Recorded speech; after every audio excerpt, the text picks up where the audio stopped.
If you have an oven that's not working, one of the most common problems is a bad igniter. So if you turn on the oven and the igniter doesn't glow, I'll show you the steps on how to replace it.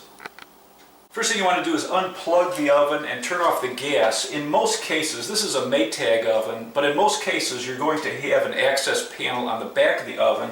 In this case we have 4 screws that need to be removed and get access to the back of the igniter. And so all we're going to do is just disconnect the old igniter, and this one just unplugs. Sometimes you have to pry them loose with a straight screwdriver. And I'm just going to push the wires into the body of the oven. Once you remove your racks, there's going to be a cover over the burner. In this case we have 2 screws in front that you need to remove, and then the cover comes straight out. There's a metal plate above the burner, and there's usually going to be wing nuts that you remove, and this pulls straight up.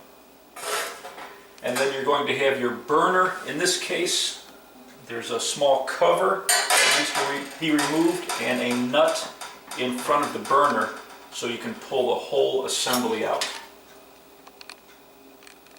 Connected to the burner is the element, and you can see that it's cracked.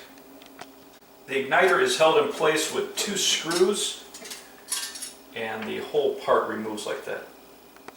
You can either get an exact replacement or you can get a universal like I did, and what we're going to do is cut the old plug, and we're going to strip the insulation and then just use wire nuts to connect it to the new igniter.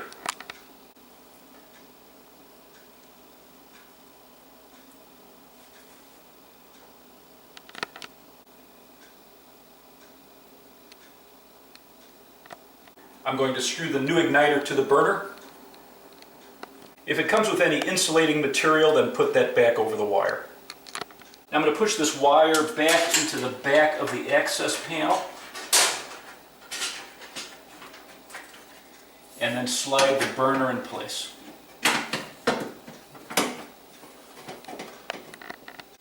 The burner's held in place with 2 screws, one in the front and one in the back. Then there's a cover that goes over the back of the burner, and that just screws in place. Now I'm going to connect the igniter, and we're going to push it in place, plug it back in, and test it.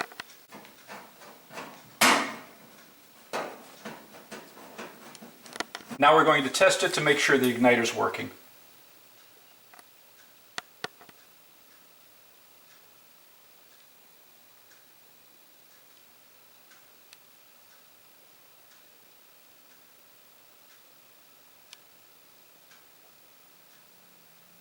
And that's all there is to changing an igniter, and now we'll put the cover over the burner.